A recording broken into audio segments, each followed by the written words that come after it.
Welcome to my channel, and I'm back with you once again with another video of Microsoft Flight Simulator. Nowadays I'm doing a series of videos for the Boeing 778, which is the default plane for the Microsoft Flight Simulator, and in this regard this is going to be the sixth video in which I will tell you how to perform an RNAV approach or an area navigation approach. Before this I've done 5 videos which includes how to configure the FMC, how to start the plane from the cold and dark state, takeoff and flying the plane on autopilot, descent management and ILS approach, and what to do after the landing. So if you're not really familiar with all those procedures, I will recommend you to watch those videos because in this video, although I will be taking you through the basics, but still you should know how to perform an ILS approach and landing. For the Boeing 778, there are 2 types of RNAV approaches which you can perform. One is with the LNAV and VNAV, and the second one is IAN, which is Integrated Approach Navigation. RNAV approach is actually a non-precision approach, and it's different than the ILS approach. In ILS approach, there is a ground navigation device which is known as a localizer, which directs the plane towards the runway, and as it's a precision approach, so that's why you can even land the plane on autopilot. No human interaction is required. But for the RNAV, it's all done on the basis of the GPS navigation. So the plane should be equipped with some good GPS navigation device so that you can perform an RNAV. So in this video, I will tell you about both of the approaches, LNAV and VNAV and IAN. Right now, I'm going to do a short flight from Lahore to Islamabad. And in this video, I will show you how to perform an RNAV approach using the LNAV and VNAV. First of all, you have to select the runway for the approach. So let's go over here. I've configured on the FMC, but I haven't selected the arrival runway. So over here on the FMC, you will see ILS is coming, and RNAV is coming, and plus VOR is coming. VOR and RNAV is non-precision approach, whereas ILS is precision approach. So for this video, I will be using RNAV, and I will be landing at 28 left. And the transition will be ISRO, and the transition point will be 81. So you should be a bit familiar with the flight planning, but over here for this video I will just tell you how I have selected the transition. If you go and load the flight from the sim brief, and if you look at the chart, let's say I open this approach plate for the RNAV approach, which says RNP runway 28 left. RNP actually stands for required navigational precision. Over here you see that before this landing there is a point ISRO. So this is my transition, the one I have selected over here, ISRO. And even if you look at the star, you can see no matter from which point you are coming of the world, are you coming from Kalmi or Demto or Belko, you have to actually come to this point ISRO. So this is the transition, and then afterwards you will go towards the runway. Now just telling you a little bit of basic difference between the LNAV, VNAV for RNAV and IAN. Over here you can see that the final approach or the straight in is slightly small. So over here you will not be able to fly IAN. IAN is actually a methodology in the Boeing, or a technique in which you actually fly the RNAV approach as you fly for the ILS by pressing this button approach. So if you're performing an ILS approach, you can press APP just right before the runway, and the plane will actually follow the glide slope. So you can also do the same way in RNAV. If you have a slightly longer center line or the final approach, then you can do that. But if it's not, then you have to do the RNAV and VNAV, or LNAV and VNAV. It's very easy to do it. So I will just take you through all the basics. So right now what I'm going to do is this. For this video, I'm going to take you through the top of descent and tell you how to manage your descent, because you're doing this approach on LNAV and VNAV, so your descent has to be good. If you are higher than your descent profile, then you will not be able to perform this landing. Even for the ILS, even if you're not descending as per the profile, if you're coming at a higher altitude, then it will be difficult to perform an ILS approach. So right now what I'm going to do is this. I'm going to just take this plane off the runway, and as soon as I will start the descent, I will take you from there. Now I'm cruising at 25,000 feet, and soon the top of descent will start. So first of all, I have to set the altitude to which I will be descending, and that will be 1800. And I will tell you how I have actually selected that. 1800. Let's keep it over here. Now, as soon as the plane is over the top of descent, the descent will start. If you look at the approach plate, there are two altitudes that are coming.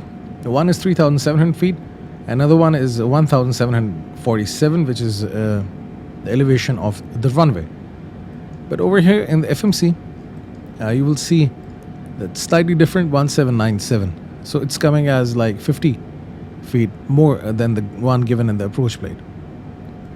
Okay, so that's it. So this is the information that you have. So it means that if you keep on descending on LNAV and VNAV, you will eventually reach the runway at this point.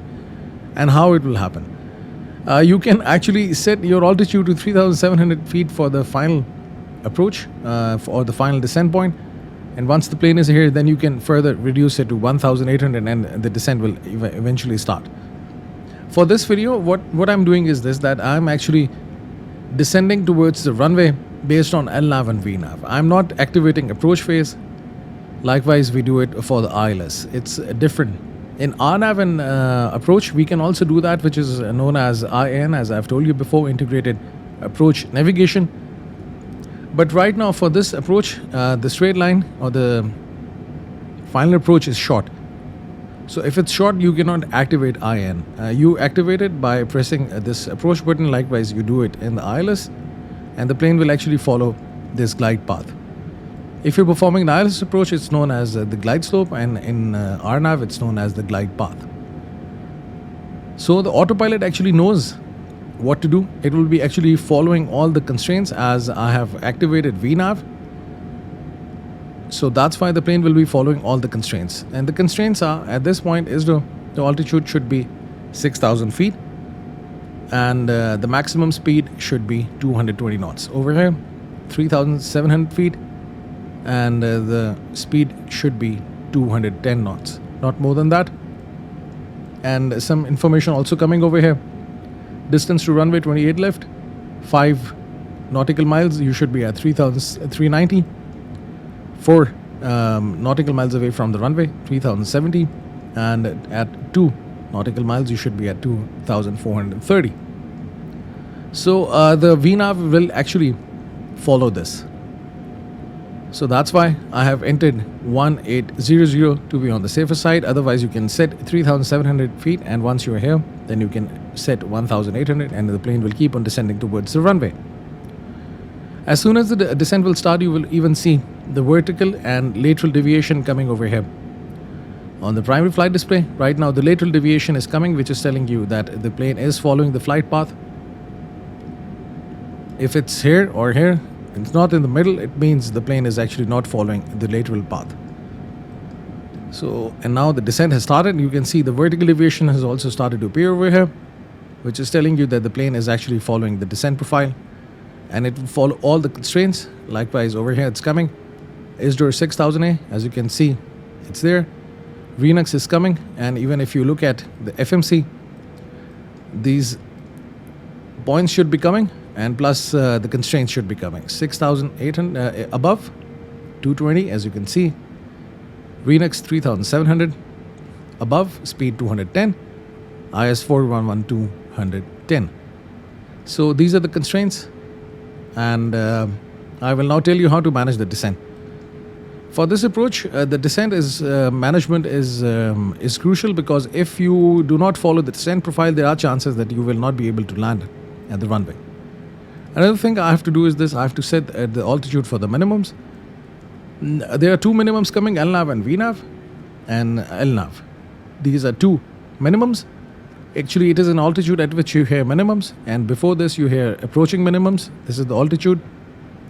And if you do not see yourself aligned with the runway, or the visibility is low, any issue, if the weather is not good, then you have to perform a go around, or call it a missed approach, or you have to even go to another airport if the visibility is low, or any other issue with the plane or with the runway. So that's why you set the minimums. Over here, minimums, as you can see, I'll consult this one. You can see 2 minimums coming. One is your decision altitude, DA. 2065. Another one is your decision height, DH, which is 318. If you're setting your minimums in baro, then you go for decision altitude, which is 2065, and in case of radio, it's 318. You change the unit, radio and baro, by using this knob. I'll keep it at baro, and I'll keep it at 2180 to be on the safe side, which is 433 feet above the runway elevation, which is 1747, 2180. Because you can see 50 is a bit added, as you can see it over here in the FMC. So that's why 2180.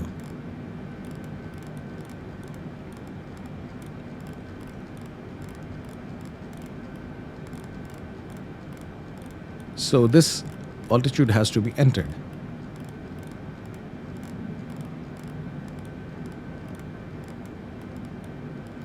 Now I will also adjust the barometric pressure for the altitude. Oops, it goes very fast. I'll now tell you what is the difference in you move the mouse wheel so fast it jumps. Anyhow, I've been able to fix it. Now I have to set the barometric pressure also for the altimeter. I have to adjust it. And as I'm using clear skies, because the RNAV needs a good visual range, visibility. So that's why I'm using clear skies. That's why the pressure is coming in QNH 1013, the standard one. But if it's different, then you have to actually move this knob in order to set the altimeter, because the plane actually measures the altitude based on the barometric pressure. So that's why even for the minimums, I'm using the baro reading. When you're using radio, the plane is actually using radio signals to measure the altitude. And for the baro, obviously it's using the barometric pressure to measure the altitude. If you're performing an ILS Cat 3 approach, then it's good to have the radio reading, because it's more accurate. But for this, the ground has to be leveled. If the ground is not leveled, you might not even get good readings. So let's keep it over here. Now you will see the plane is actually approaching ISRO. Soon the speed will also reduce, because at this point you should be at 220 knots, not more than that. Let's set the auto brakes to 4 for the landing. Now I have set the minimums. We have set the barometric pressure.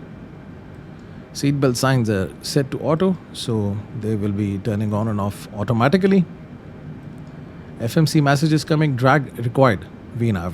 If you see this message, then it means you have to activate the VNAV, because right now the speed brakes, because the speed is not reducing. So you can engage speed brakes, and now you will see that the speed is not reducing. But if you don't do that, the plane will actually keep on flying at this speed, because right now with the VNAV path, the priority is given to the descent profile. The plane makes sure, or the autopilot makes sure that the plane keeps on following the descent profile. So that's why this triangle will remain in the middle and the speed will not reduce.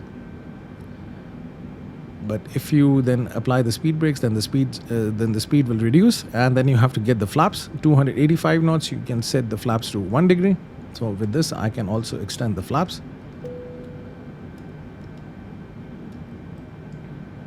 This is up speed. It means you can fly without flaps up till this speed, but below this speed you have to have flaps. Now you can see the plane is slightly lower than the descent profile, which is okay. The plane can be lower than the descent profile, but if it's higher than the descent profile, then that's an issue. With this, what I'll do is this. I will just set the speed to 220. Now I will control the speed. I will not let VNAV control the speed, because then things will get a bit difficult. I'll just show you how it happens. After the point ISRO, I will also be reducing the speed to 210, or rather I can keep it at, let's say, 200, but because you cannot be more than 210 knots, max is 210. I'll keep it at 200, and then I can further extend the flaps. It's good to have flaps, because flaps not only provide drag during the descent, but they also provide an additional lift at low speeds. So that's why you see that minimum speed is coming. If you go below the speed, then the plane will stall. So that's why it's coming. As for ISDOR, the constraint was 6,000 and above. That's why you can see that the plane is still, I think, 2,000 feet above the given altitude. But as the plane is following the descent profile, as you can see it over here, you don't have to worry about anything. I can arm the speed brakes. I have to slightly pull it up. No, the speed brakes are actually engaged now. Yes, now the speed brakes are armed and the auto brake set to RTO. Max, or 4, not even max. RTO is for the rejected takeoff, for the takeoff. Okay, so now everything is looking good so far. As after ISDO, I will further reduce the speed to 200.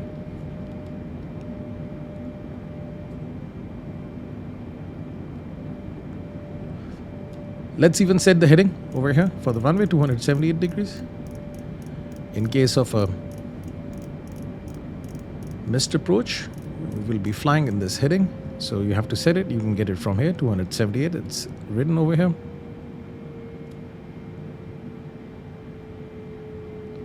Now what I can do is this. I can further reduce the speed. I'll keep it at 200 to be on the safe side.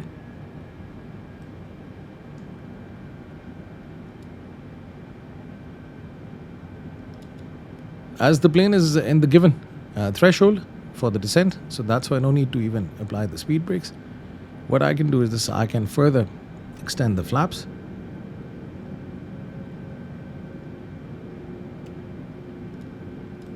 You can consult the speeds and the flap position by looking at this information over here. Soon the plane will be turning left towards the final approach.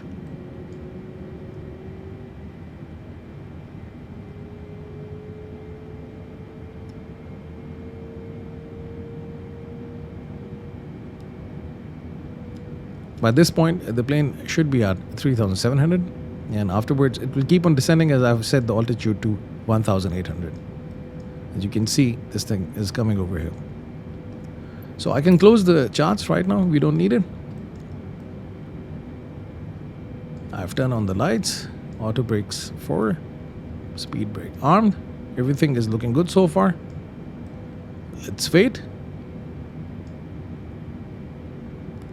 I'll just show you right now one more thing, that I cannot activate approach because the final approach is short.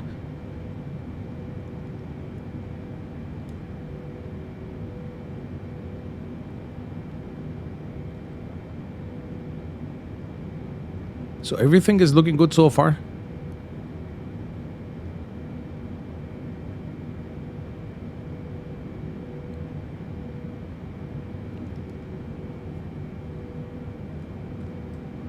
Here is the runway, 28 left and 28 right. Now you can see these two triangles coming. They are also the indicators for the IAN, Integrated Approach Navigation. You can, just like the ILS, when you see these diamonds, then at this point you can activate approach by pressing this button, and then the plane will actually follow this descent profile or the glide path. But right now, as I've told you before, it's a short straight in, the final approach. So even if I press approach, it will not be activated. See, it didn't work. So it will not work. So you'll keep on pressing it and it will not work. So if you are struggling with it, you should find a runway which has a longer straight in or final approach. Otherwise, I will be doing this approach right after this landing. I can further reduce the speed. I can keep it at 180.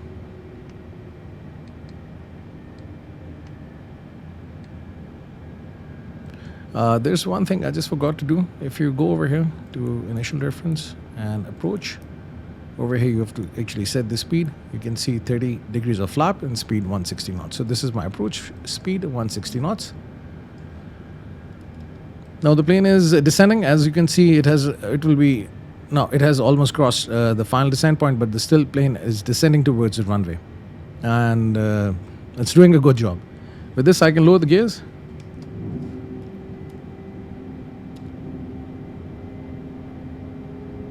And extend the flaps to full for the landing. And I can reduce the speed to 160. That's it.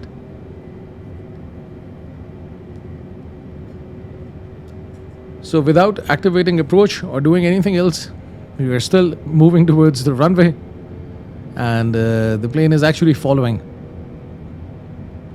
the glide path for the VRAM. And you can see I can see the runway. You can see the PAPI lights, 2 by 2 red. It means you're following the glide path. If 3 or 4 are white, it means you're coming at a higher altitude. If 3 or 4 are red, it means you're coming at a lower altitude. Soon I can deactivate the autopilot to disengage it by pressing this button over here on the yoke, and then I can land the plane myself by performing flare. Approaching minimums. You can hear approaching minimums. It says approaching minimums. Now you have approach minimums. At this point, if you see you're not aligned with the runway, you can go for another landing. And at this point, I can disengage the autopilot, get rid of the warning, and then I can just proceed with the landing. 30 feet above the ground, I'll just put the throttle in idle, pitch the nose up a bit, and activate reverse thrust.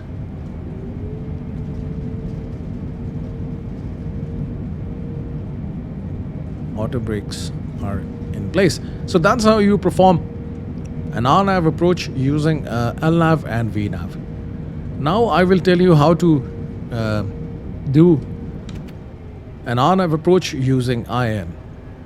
So right now I was doing a short flight from Dubai to Qatar, and I will be landing at runway 34 right. You can see the approach plate. All the procedures for the RNAV approach are coming. The recommended altitudes are coming, and in this part of the video, I will actually try IAN, integrated approach navigation, which is just like the ILS. All you have to do is this: once you are aligned with the runway, or you are in the final approach over here, you will simply press APP, and the plane will automatically follow the glide path for the RNAV approach, pitching down by 3 degrees. You can see recommended altitudes are coming, different distances, 9 nautical miles to 930, and so on and so forth. Just 700 feet, 2 miles before the runway. The runway altitude or elevation is 13 feet. Minimums coming as 440. I have entered the barrow, 440, and that's it. At this point, Danik, yes, the altitude should be 5,000. Maximum speed coming as 220 knots. So I'm already at 220 knots. 15.1 nautical miles to go. Runway 34 right. 6 nautical miles before the runway, or at 6 DME, I will actually lower the gears and extend the flaps to full position, 30 degrees. That's it. I don't think so we need the charts right now, because now we have everything under control. Let's keep this button ready. Approach. Can I activate it right now? No, it cannot be activated right now. I think once the plane takes this left turn, then it will be activated. You have to be actually aligned with the final approach. Nope. Let's wait for it.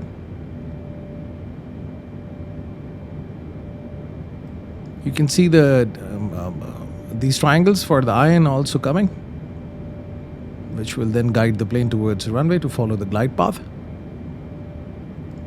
Can I turn it now? Nope. Yesterday I was doing a flight at 10 on. But yes, now it's on. Now the plane will actually follow that. So I was at 3,400 feet. So let's see what happens.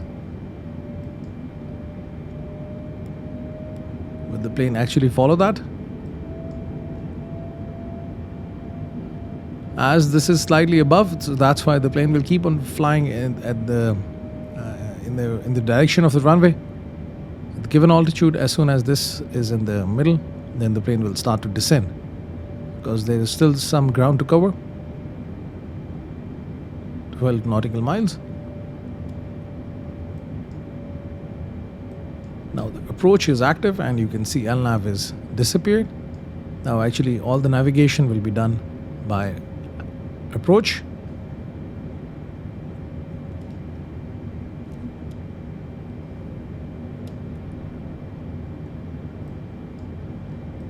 You can see FSE coming, final approach course. So that's why LNAV is deactivated. If you look at the FMA, which is the flight mode enunciator, you can see VNAV path, glide path. It's there. If you're performing ILS, it says GS, which is glide slope. But in case of RNAV, it's glide path. Now the plane has slightly started to descend. And now this is coming in the middle, and now the glide path is active. Now the plane will actually follow that. And that's it. The descent has now started. So everything is good. Lights are on. Speed brakes armed. And auto brake set to 4. So I'm ready for the landing. And let's see if the landing goes well. You can see the distance, 8.5, 8.4. Wow, 6.7 nautical miles to go.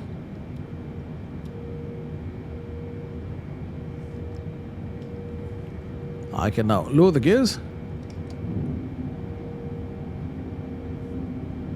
Flaps set to position full. If you right now lower the flaps, you will hear an error. So that's why just wait for the gears to be down fully, and then you can extend the flaps. And now you can lower the speed, keep it at 160.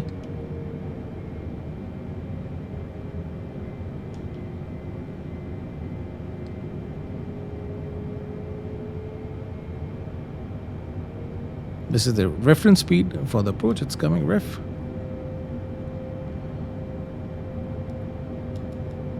You can see we are perfectly aligned with the runway, and right now due to IN, they're using approach to follow the glide path.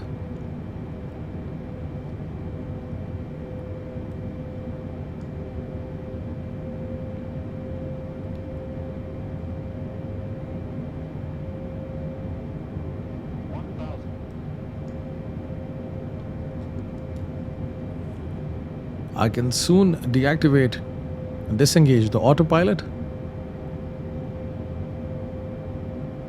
Let's just wait for it.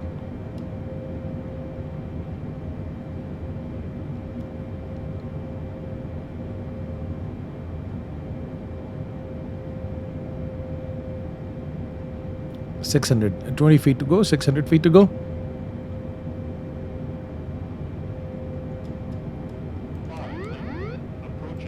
Let's get rid of this error.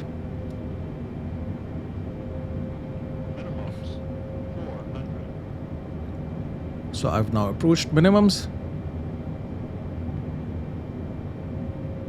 300. 2 white and 2 red. It means I'm following the glide path. 200.